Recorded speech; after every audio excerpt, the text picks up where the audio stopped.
Hello students, स्वागत है आपका आपके अपने चैनल फी टाइम में। अपने रीट में जो नए टॉपिक इंक्लूड किए गए हैं उनको अपने कर रहे थे। पिछले वीडियो में अपने कार्य किया था, आपने वीडियो पूरा अच्छी तरह से देख लिया होगा, किसी तरह की शायद समस्या आपको नहीं आई होगी। अगर वीडियो पूरा नहीं देखा है तो कृपया पहले वो वीडियो पूरा देखिए, वीडियो को ज़्यादा से ज़्यादा शेयर कीजिए और अगर आपने चैनल को सब्सक्राइब नहीं किया है और चैनल को सब्सक्राइब भी अभी तुरंत कर लीजिए। तो अपने आज जो टॉपिक करेंगे वो है घूर्णन गति। यांत्रिकी में जो दूसरा अपने पास टॉपिक जुड़ा है वो है घूर्णन गति। घूर्णन गति क्या है? Rotational motion. Rotational motion, rotational motion क्या चीज़ है? रोटेशनल मोशन में अपने दो चीज़ें पढ़ेंगे। देखिए, अपने बार बार कभी पिंड बोल देंगे, कभी कण बोल देंगे। पिंड और कण, पहले अपने इनके बारे में देख लेते हैं कि पिंड क्या होता है और कण क्या होता है। मोस्टली अपने दिमाग में क्या होती है, एक गलत अवधारणा होती है। अपने कहते हैं कि कणों से मिलकर पिंड बना होता है, ये अवधारणा अपने रहती है। नो डाउट कणों से मिलकर पिंड बनता है, लेकिन यहाँ जो कंसेप्ट है वो अलग टाइप का है। क्या है कण, क्या चीज़ है? अपने पास एक कार है, एक कार है। ये कार जो है वो एक शहर से दूसरे शहर तक गति करती है, ए शहर से बी शहर तक गति करती है। जब ये कार ए शहर से बी शहर तक गति करती है तो कार द्वारा तय की गई दूरी जो है वो इसके आकार की तुलना में बहुत छोटी है। जब किसी वस्तु द्वारा तय की गई दूरी उसके आकार की तुलना में छोटी हो तो उस वस्तु को कण कहते हैं। फिर वो वस्तु क्या बन जाती है? कण बन जाती है। और यदि वस्तु द्वारा तय की गई दूरी उसके आकार के कंपैरिजन में है तो फिर उस वस्तु को क्या कहते हैं? पिंड कहते हैं। पृथ्वी सूर्य के चारों तरफ घूर्णन करती है। पृथ्वी जो है वो एक कण है, क्योंकि पृथ्वी द्वारा तय की गई दूरी जो है वो इसके आकार की तुलना में बहुत अधिक है, तो पृथ्वी एक कण है। चंद्रमा पृथ्वी के चारों तरफ क्या करता है? घूर्णन करता है। चंद्रमा एक कण है।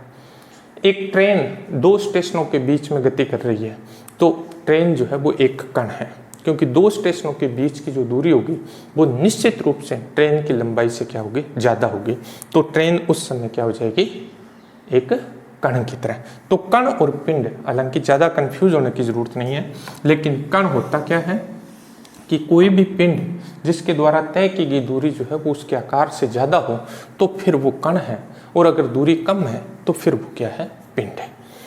अपने पास घूर्णन गति है क्या चीज़? जब कोई वस्तु किसी अक्ष के चारों ओर गति करती है तो वस्तु की गति को क्या कहते हैं? घूर्णन गति कहते हैं। दो तरह की परिभाषा बता रहा हूँ मैं आपको। अपने पास ये कोई अक्ष है, इसके चारों तरफ ये वस्तु जो है वो इस तरह से गति कर रही है, तो ये इसकी घूर्णन गति है। इसको वर्तुल गति भी कह देते हैं, वर्तुल गति। ठीक है।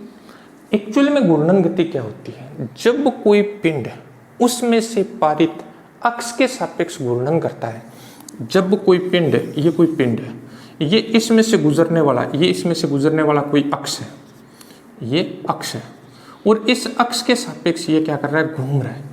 तब पिंड की गति को क्या कहते हैं? घूर्णन गति कहते हैं। अब घूर्णन गति के उदाहरण अपने पास बड़ा सिंपल सा उदाहरण है। पंखा, छत में लगा हुआ जो पंखा है वो क्या करता है? घूर्णन गति तो करता है, क्योंकि उसमें एक स्थिर अक्ष होता है और उस अक्ष के चारों तरफ वो क्या करता है? घूर्णन करता है।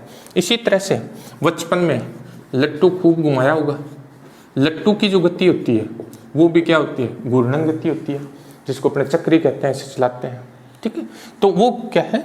लट्टू की जो गति है उस गति वो भी क्या होती है? घूर्णन गति होती है।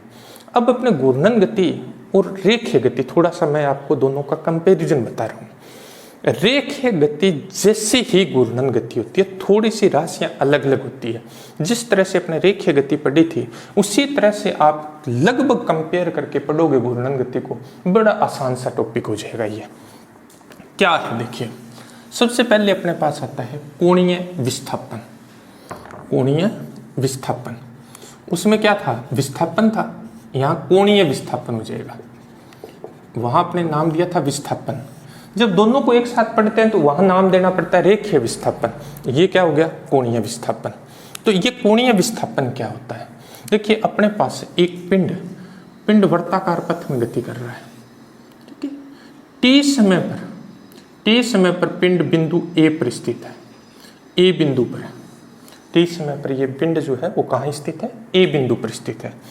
और टी प्लस डेल्टा टी समय पर, टी प्लस डेल्टा टी यानी थोड़ा सा समय बढ़ता है तब ये बिंदु बी पर आ जाता है। पिंड कहाँ जाता है, बिंदु बी पर। अब इसका स्थिति सदिश ओ बी हो गया। पहले स्थिति सदिश था ओ ए, अब स्थिति सदिश हो गया ओ बी। स्थिति सदिश ओ बी ओ ए के साथ जो कोण बनाता है उस कोण को क्या कहते हैं, कोणीय विस्थापन कहते हैं। मतलब ये जो राशि, ये जो कोण बना है, क्योंकि अलग समय लिया तो अलग कोण ले लेते हैं, ये डेल्टा थीटा जो है वो कोणीय विस्थापन है।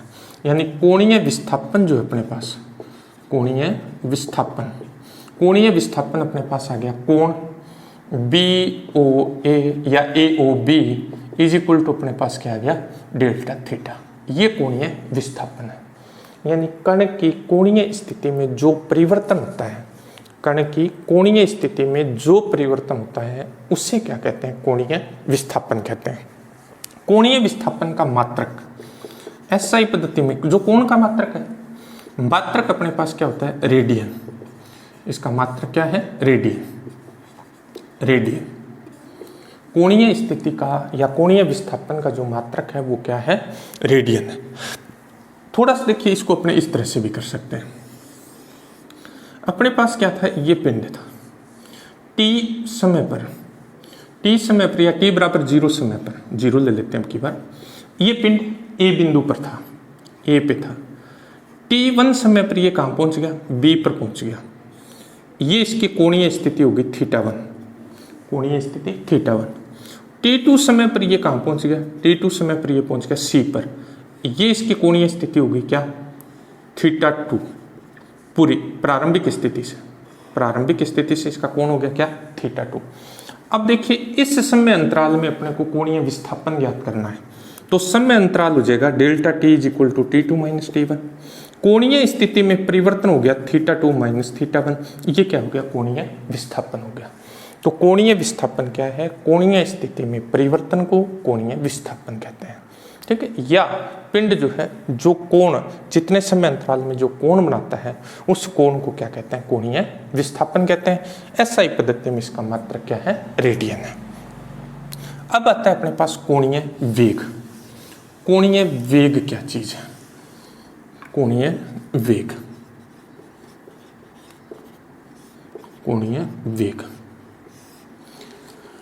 कोणीय स्थिति में परिवर्तन की दर को कोणीय वेग कहते हैं। कोणीय स्थिति में परिवर्तन की दर को कोणीय वेग कहते हैं। कोणीय स्थिति में परिवर्तन की जो दर होती है उसे क्या कहा जाता है, कोणीय वेग कहा जाता है। इसको ओमेगा द्वारा व्यक्त करेंगे। मान लेते हैं T1 समय पर कोणीय स्थिति जो है, कोणीय स्थिति θ1 है। T2 समय पर कोणीय स्थिति θ2 हो जाती है। तो समय अंतराल अपने पास आ गया delta T is equal to T2 minus T1। इसमें कोणीय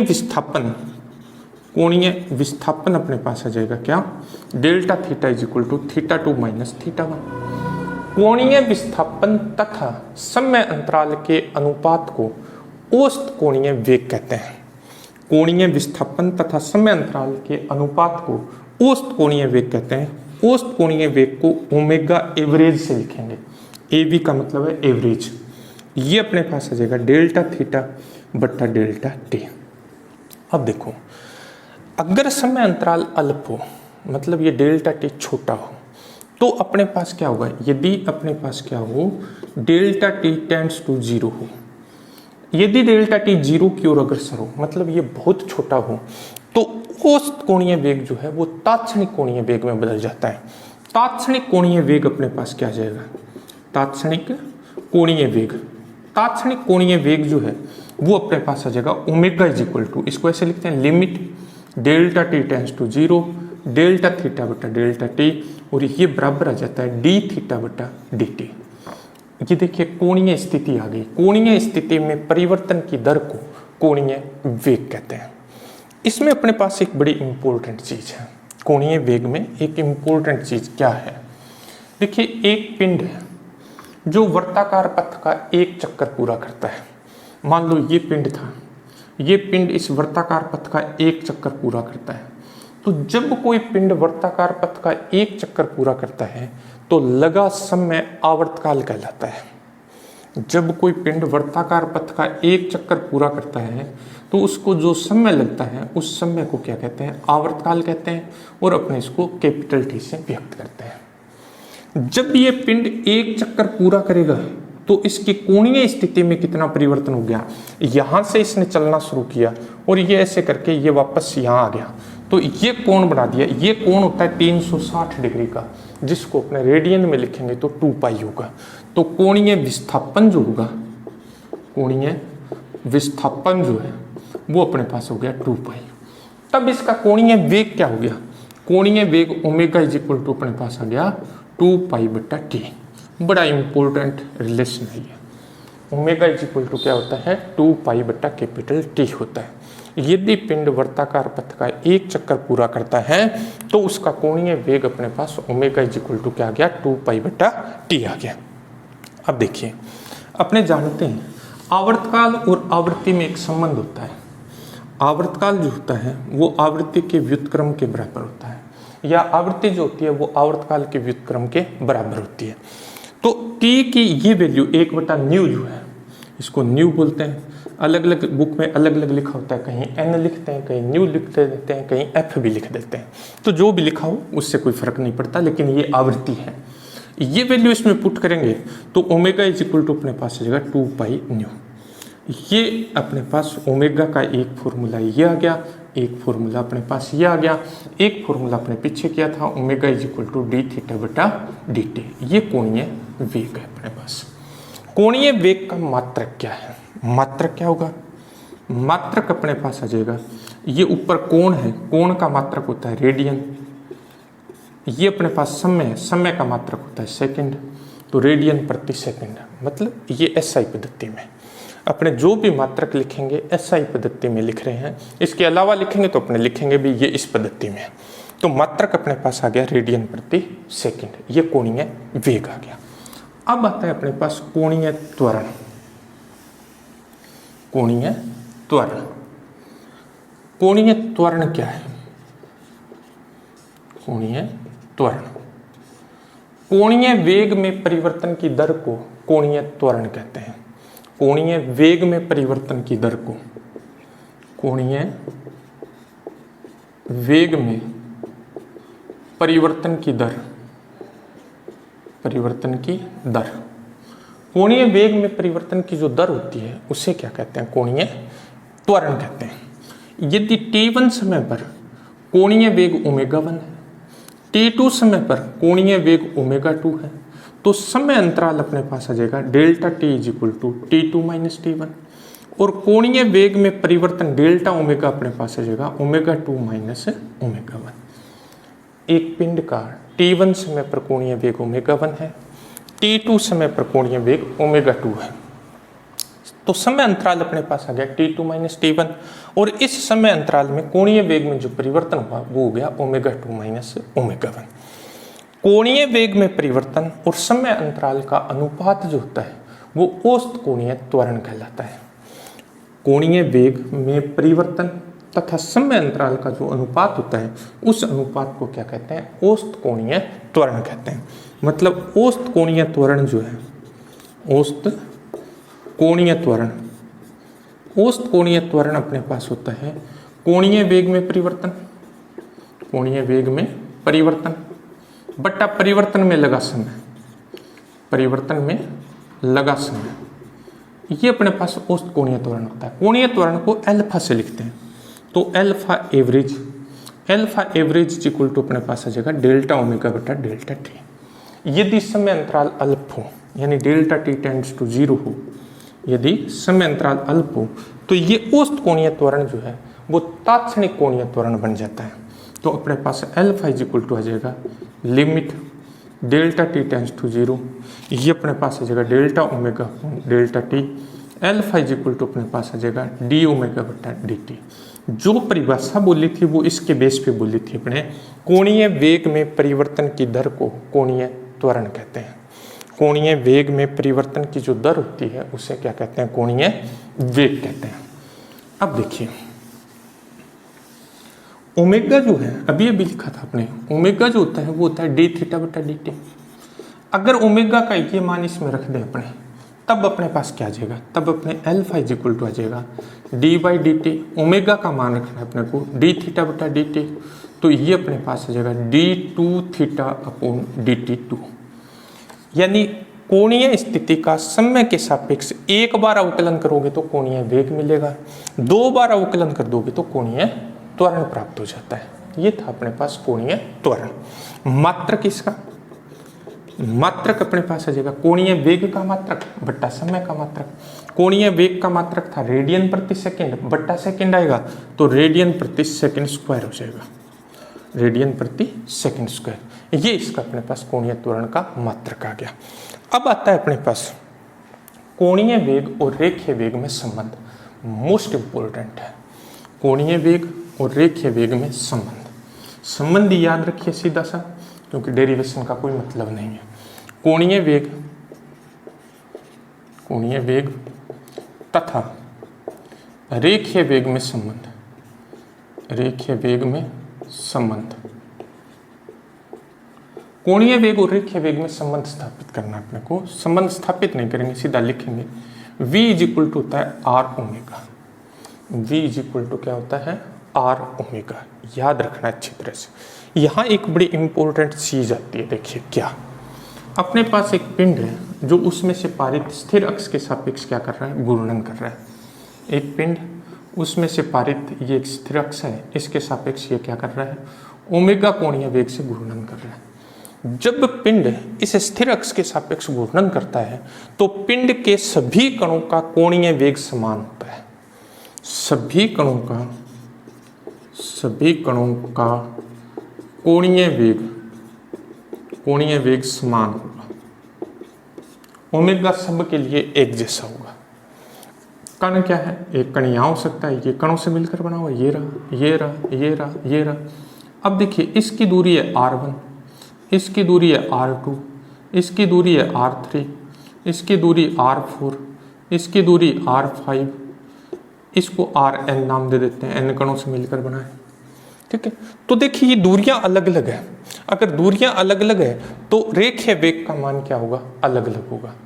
मतलब जो कण घूर्णन अक्ष के निकट स्थित होते हैं उनका रेखीय वेग कम होता है, और जो कण घूर्णन अक्ष से दूर स्थित होते हैं उनका रेखीय वेग अधिक होता है। जो घूर्णन अक्ष के निकट होंगे उनका रेखीय वेग कम होगा, और जो घूर्णन अक्ष से दूर होंगे उनका रेखीय वेग क्या होगा? अधिक होगा। ये याद रखनी है बात। लेकिन सभी कणों का कोणीय वेग जो है वो क्या होगा? समान होगा। इस कण का कोणीय वेग भी ओमेगा, इसका भी ओमेगा, इसका भी ओमेगा, इसका भी ओमेगा, इसका भी ओमेगा, इसका भी ओमेगा, लेकिन रेखीय वेग भिन्न भिन्न होगा। अगर अपने पास ये कह दे कि इस घूर्णन अक्ष पर स्थित है कण, उसका रेखीय वेग 0 होगा, क्योंकि घूर्णन अक्ष से उसकी दूरी क्या हो गई? 0 हो गई। ये रेखीय वेग और कोणीय वेग में अपने पास संबंध आ गया। इसी तरह से रेखीय त्वरण तथा कोणीय त्वरण में संबंध, कोणीय त्वरण में संबंध। रेखीय त्वरण और कोणीय त्वरण में संबंध क्या है? रेखीय त्वरण और कोणीय त्वरण में संबंध अपने पास है A इज इक्वल टू, रेखीय त्वरण को अपने A से लिखते हैं, A is equal to R alpha. A is equal to क्या होता है? R alpha. सेम कंडीशन इसके लिए होती है कि जब कोई पिंड घूर्णन गति करता है तो पिंड के सभी कणों का कोणीय त्वरण समान होता है, परंतु रेखीय त्वरण जो है वो भिन्न भिन्न होगा, क्योंकि ये दूरी क्या होगी? कणों की घूर्णन अक्ष से भिन्न भिन्न होगी, तो रेखीय त्वरण का मान क्या होगा? भिन्न भिन्न होगा। तो ये था अपने पास क्या? कोणीय विस्थापन, कोणीय वेग, कोणीय त्वरण, रेखीय वेग और कोणीय त्वरण में संबंध, रेखीय त्वरण और कोणीय त्वरण में संबंध। अब आता है घूर्णन गति के समीकरण। जैसे अपने रेखीय गति के समीकरण पढ़े थे, उसी तरह से अपने पास क्या होता है? घूर्णन गति के भी समीकरण है। घूर्णन गति के समीकरण,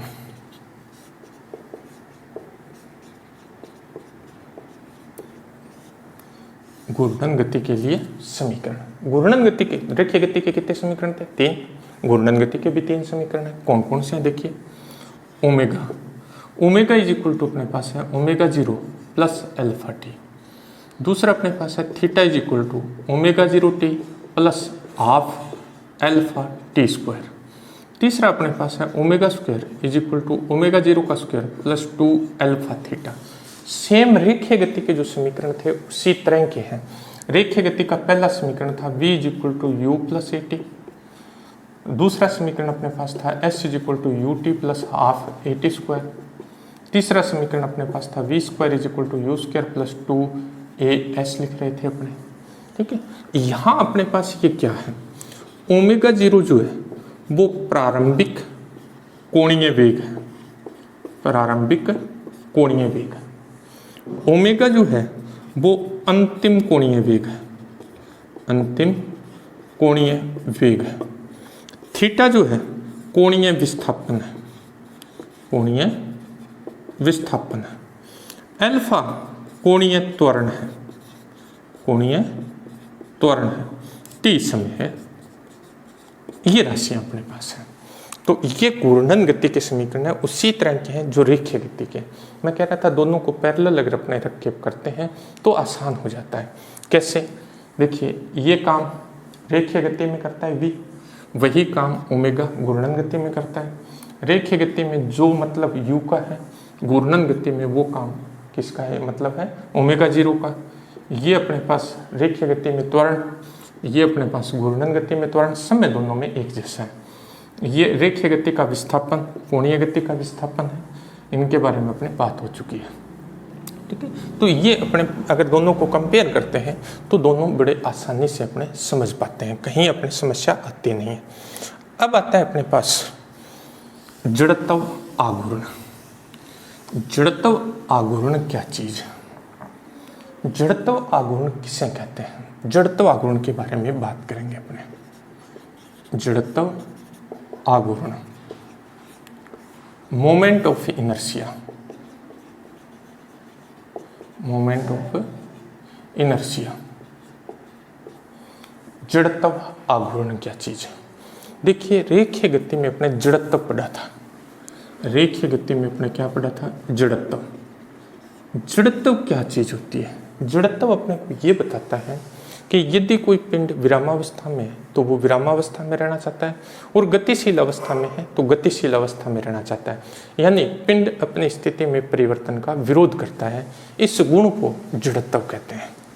सेम जड़त्व गुण है। यदि कोई पिंड विरामावस्था में है तो वह विरामावस्था में रहना चाहता है, और यदि वो घूर्णन कर रहा है तो वो घूर्णित अवस्था में रहना चाहता है। पिंड अपनी स्थिति में परिवर्तन का विरोध करता है। इस गुण को जड़त्व आघूर्ण कहते हैं। यानी रेखीय गति में जो काम जड़त्व करता है, घूर्णन गति में वही काम कौन करता है? जड़त्व आघूर्ण करता है। लेकिन जड़त्व आघूर्ण को मैथमेटिकली कैसे रिप्रेजेंट किया जाता है, गणितीय रूप में जड़त्व आघूर्ण को कैसे दर्शाते हैं? जड़त्व आघूर्ण क्या होता है? किसी कण का जो जड़त्व आघूर्ण होता है वो कण के द्रव्यमान और घूर्णन अक्ष से दूरी के वर्ग के गुणनफल के बराबर होता है। अपने पास ये एक घूर्णन अक्ष है, ये क्या है? घूर्णन अक्ष है। इसके चारों तरफ एक m द्रव्यमान का कण घूम रहा है, r दूरी पर है ये इसके चारों तरफ क्या कर रहा है? घूर्णन कर रहा है।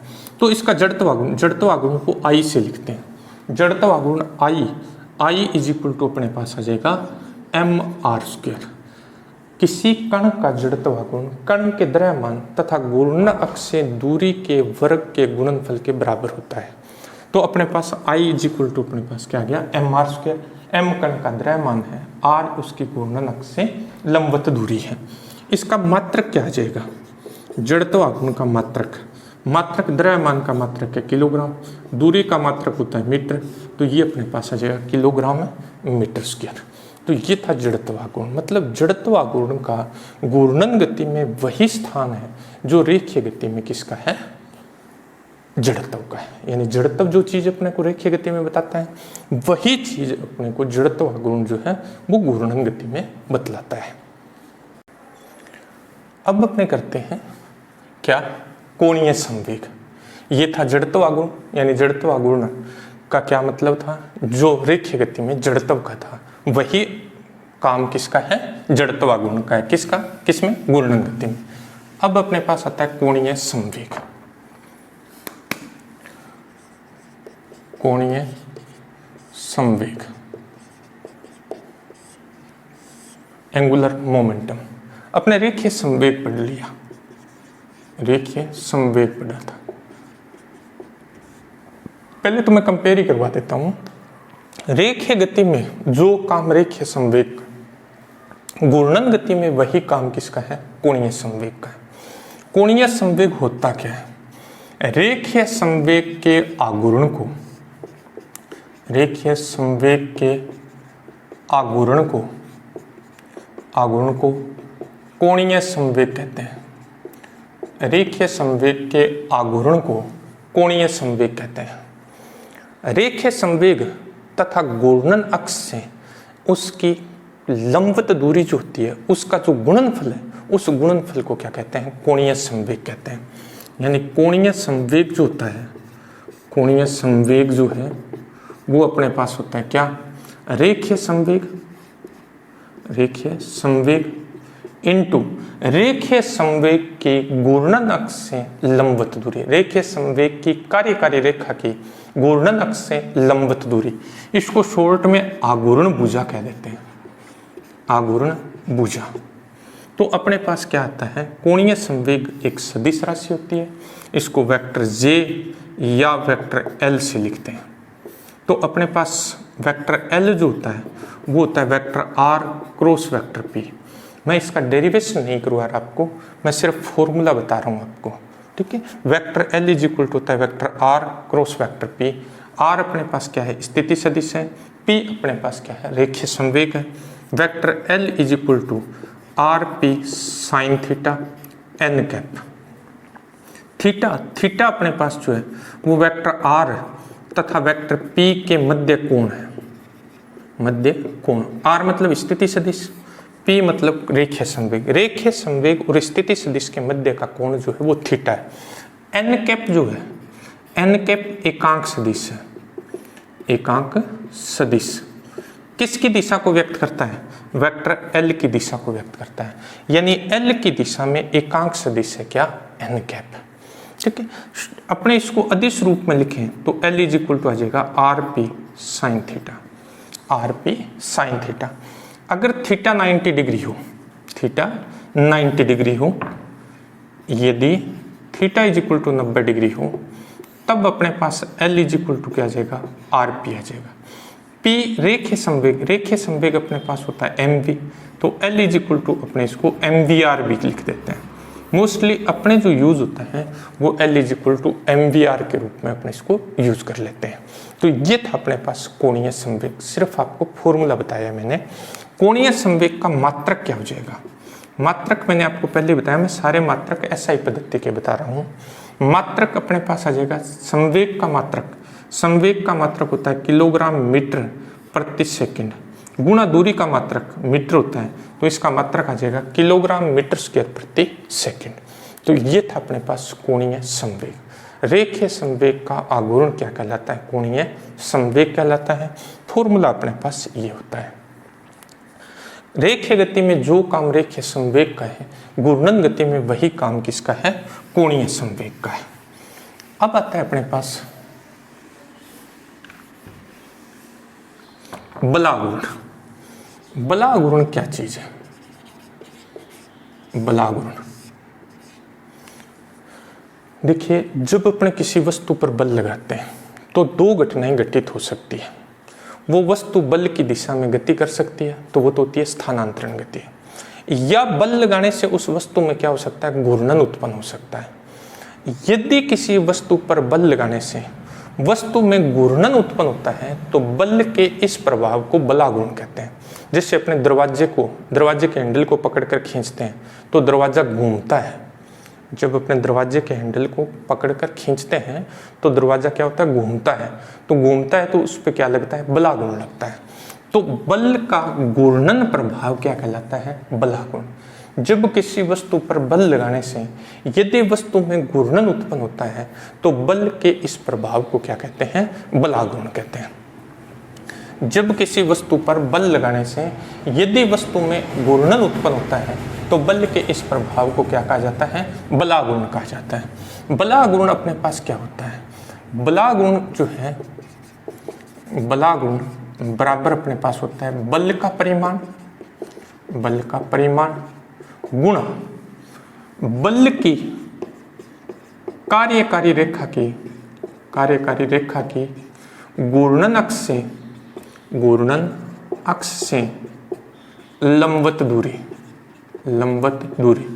या इसको शॉर्ट में लिखना हो तो आघूर्ण भुजा लिख दिया जाता है।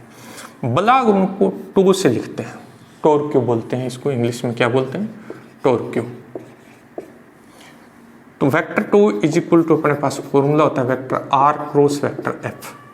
Vector tau is equal to अपने पास है R F sine theta N cap. Theta अपने पास वेक्टर आर और वेक्टर एफ के मध्य बनने वाला कोण है। वेक्टर आर तथा वेक्टर एफ के मध्य कोण जो है वो अपने पास थीटा है। एन कैप एकांक सदिश है जो वेक्टर टू की दिशा को व्यक्त करता है। इसकी दिशा कैसे ज्ञात करें? वही क्रॉस प्रोडक्ट में जो अपने दिशा ज्ञात की थी दाहिने हाथ के नियम से या मैक्सवेल पेच नियम की सहायता से इसकी दिशा ज्ञात की जा सकती है। मैक्सवेल पेच नियम से भी ज्ञात कर सकते हैं और दूसरा अपने क्या है? दाहिने हाथ का नियम है, दाहिने हाथ के नियम से इसकी दिशा ज्ञात कर सकते हैं। लेकिन इसके लिए एक सिंपल सा तरीका होता है। यदि वस्तु एंटी क्लॉकवाइज घूर्णन करती है, यदि वस्तु एंटी क्लॉकवाइज है, ये एंटी क्लॉकवाइज घूर्णन करती है तो बलागुण तल के लंबवत ऊपर की तरफ होता है। यदि वस्तु एंटी क्लॉकवाइज घूर्णन कर रही है तो बलागुण तल के लंबवत ऊपर की तरफ होता है और इसे धनात्मक बलागुण लिया जाता है। यदि वस्तु क्लॉकवाइज घूर्णन कर रही है तो बलागुण की दिशा तल के लंबवत नीचे की तरफ होती है और इसे ऋणात्मक बलागुण लिया जाता है। तो बलागुण अपने पास क्या होता है? बलागुण होता है अपने पास बल गुणा दूरी। अगर अपने पास theta is equal to 90 degree हो, थीटा 90 हो, तब अपने पास आ जाएगा tau is equal to r F. ये मैक्सिमम बलागुण होता है। ये क्या होता है? मैक्सिमम बलागुण। एक चीज और देखिए, अगर अपने बलागुण को बढ़ाना है तो अपने आर को बढ़ाकर बलागुण को बढ़ा सकते हैं। मतलब बल कम लगाकर भी अपने बलागुण को क्या कर सकते हैं? बढ़ा सकते हैं। ऐसा अपने किसकी तरह सहायता से करते हैं? ऐसा करने के लिए अपने पास क्या होता है? आर को बढ़ाना होता है। आपने देखा होगा कि दरवाजे जो होते हैं, ये दरवाजे के कब्जे होते हैं, यानी ये दरवाजे के क्या है? कब्जे लगे होते हैं और इन कब्जों से ज़्यादा दूरी पर हैंडल लगाते हैं ताकि घूर्णन अक्ष से ये जो दूरी है वो बढ़ जाए। जब दूरी बढ़ती है तो थोड़ा सा बल लगाते ही दरवाजा खुल जाता है क्योंकि उस पर अधिक बलागुण लगता है। अगर यही कब्जा यहाँ लगा दिया जाता तो इस दरवाजे को खोलना आसान नहीं होता। इसी तरह से आपने देखा होगा पेचकस जो है, पेचकस एक अपने पास रोड होती है लोहे की, लेकिन इसका अत्था जो है वो मोटा बनाया जाता है। अत्था मोटा बनाते हैं तो क्या होता है? जैसे अपने पेचकस को हाथ में पकड़ के घुमाते हैं तो घूर्णन अक्ष से दूरी बढ़ गई बल की। बल यहाँ लग रहा है, इससे दूरी बढ़ गई तो अधिक बलागुण लगता है। इसी तरह से घरों में जो चक्की होती है, चक्की में एक क्या होता है? डंडा लगा होता है जिससे अपने उसको घुमाते हैं। वो डंडा एकदम किनारे पर लगा होता है, ऐसे किनारे पे, तो इससे क्या है? आसानी से चक्की को घुमाया जा सकता है। अगर ये डंडा यहाँ लगा होता तो फिर चक्की को चलाना आसान काम नहीं होता। तो इससे क्या होता है? दूरी बढ़ती है तो क्या होता है? बलागुण का मान बढ़ जाता है। कम बल लगाकर भी बलागुण को अपने बढ़ा सकते हैं। तो दैनिक जीवन में इसके बहुत सारे उपयोग भी है। मात्रक क्या होगा? मात्रक न्यूटन गुणा मीटर। बल का मात्रक न्यूटन और दूरी का मात्रक मीटर, तो न्यूटन गुणा मीटर जो है वो बलागुण का अपने पास मात्रक है। एक चीज, रेखीय गति में जो काम बल करता है, घूर्णन गति में वही काम बलागुण करता है। यानी रेखीय गति में बल का जो स्थान है, घूर्णन गति में वही स्थान किसका है? बलागुण का है। अब आता है अपने पास क्या? बलागुण और कोणीय संवेग में संबंध। बलागुण और कोणीय संवेग में संबंध। बलागुण तथा कोणीय संवेग में संबंध। कोणीय संवेग में संबंध। देखिए अपने पढ़ा था बल और रेखीय संवेग में संबंध पढ़ा हुआ है। न्यूटन की गति के दूसरे नियम से संवेग में परिवर्तन की दर को बल कहते हैं। न्यूटन की गति के दूसरे नियम से संवेग में परिवर्तन की दर क्या कहलाती है? बल कहलाती है। तो बलागुण और कोणीय संवेग में भी इसी तरह का संबंध है। बलागुण tau is equal to D vector L upon D t. कोणीय संवेग में परिवर्तन की दर को क्या कहते हैं? बलागुण कहते हैं। यानी जो स्थान रेखीय गति में इस समीकरण का है, घूर्णन गति में वही स्थान इस समीकरण का है। अब आता है अपने पास कोणीय संवेग, कोणीय संवेग तथा जड़त्व आघूर्ण में संबंध। जड़त्व आघूर्ण में संबंध ये L इज इक्वल टू होता है I omega. L is equal to क्या होता है? I omega. रेखीय गति में अपने P इज इक्वल टू लिखा था mv। मैंने कहा था कि जो काम रेखीय गति में जड़त्व करता है, जड़त्व द्रव्यमान की माप होती है, मतलब जो काम द्रव्यमान करता है घूर्णन गति में वही काम कौन करता है? जड़त्व आघूर्ण करता है। रेखीय गति में जो काम वेग करता है, घूर्णन गति में वही काम कोणीय वेग करता है। रेखीय गति में जो काम P मतलब रेखीय संवेग करता है, घूर्णन गति में वही काम किसका है? कोणीय संवेग का है। तो L is equal to I omega. इसके इक्विवेलेंट फॉर्मूला अपने पास रेखीय गति में ये होता है। अब आता है अपने पास क्या? कोणीय संवेग संरक्षण का सिद्धांत। कोणीय संवेग संरक्षण का सिद्धांत। कोणीय संवेग संरक्षण का सिद्धांत। देखिए अपने लिखा टो इज इक्वल टू, अभी लिखा tau is equal to D vector L upon D T. यदि टो इज इक्वल टू 0 यानी बाह्य बलागुण का मान शून्य हो, बाह्य बलागुण का मान शून्य हो, यदि vector tau is equal to 0 है तो D vector L upon D T is equal to अपने पास क्या आ जाएगा? 0 आ जाएगा। या अवकलन किसका 0 होता है? जो नियत हो। इसका मतलब vector L is equal to अपने पास आ जाएगा नियतांक। अर्थात यदि किसी कण पर लगने वाला बाह्य बलागुण शून्य है तो कण का कोणीय संवेग संरक्षित रहता है। यह कोणीय संवेग संरक्षण का सिद्धांत है। अब L होता है आई ओमेगा, तो अपने यूं लिख सकते हैं कि एक स्थिति में कोणीय संवेग है I1 ओमेगा 1, तो दूसरी स्थिति में कोणीय संवेग होगा I2 ओमेगा 2। इसका मतलब I1 omega 1 is equal to होगा I2 ओमेगा 2। मतलब किसी भी आगे तीसरी स्थिति में लिखना हो तो I3 ओमेगा 3 आ जाएगा। इसका दैनिक जीवन में बड़ा उपयोग है। आपने बचपन में घूमने वाली जो अपने पास टेबल होती है उस पर घूमे होंगे। जब उस घूमने वाली टेबल पे कोई बच्चा घूमता है, वो अपने हाथों को फैला लेता है, हाथों को फैलाता है, तब क्या होता है? उसका कोणीय वेग कम हो जाता है, क्योंकि हाथ फैलाने से आई क्या हो जाता है? आई बढ़ जाता है, तो ओमेगा क्या हो जाता है? कम हो जाता है। ठीक है। दूसरी स्थिति में अगर वो हाथों को पास में ले आए, सिकुड़ ले तो आई कम हो जाता है, तो ओमेगा बढ़ जाता है। ओमेगा का मान क्या हो जाता है? बढ़ जाता है। लेकिन इन दोनों का गुणनफल आपस में क्या रहता है? बराबर, मतलब कोणीय संवेग जो है वो संरक्षित रहता है। जो स्विमिंग करते हैं, ऊपर से नीचे छलांग लगाते हैं, आपने देखा होगा रास्ते में से लौटने गति करते हुए आते हैं, वो अपने शरीर को सिकुड़ लेते हैं। जब शरीर को सिकुड़ लेते हैं तो आई का मान कम हो जाता है, तो बड़ी तेजी से घूमते हैं, वो ओमेगा बढ़ जाता है। लेकिन जैसे ही पानी में लैंड करते हैं तो वो शरीर को पूरा फैला देते हैं। जब शरीर को पूरा फैलाते हैं तो आई बढ़ जाता है, ओमेगा कम हो जाता है, इसलिए पानी में लैंड करते समय उनकी चोट नहीं लगती है। तो ये था अपने पास घूर्णन गति। हालांकि बहुत लंबा टॉपिक है, बहुत ज़्यादा इसके डीप में जाने की मेरे हिसाब से रीट के पॉइंट ऑफ व्यू से आवश्यकता नहीं है। मोटे रूप में जो मेरे को लगा कि अपने इससे संबंधित क्वेश्चन आ सकता है वो मैंने आपको करवाने का प्रयास किया है। वीडियो को आप पूरा देखिए, जहाँ भी आपको प्रॉब्लम हो आप मुझे कमेंट कीजिए। वीडियो को ज़्यादा से ज़्यादा शेयर कीजिए कि ज़्यादा से ज़्यादा बच्चों को इसका फ़ायदा हो। अच्छी तैयारी कीजिए। God bless you. Thank you.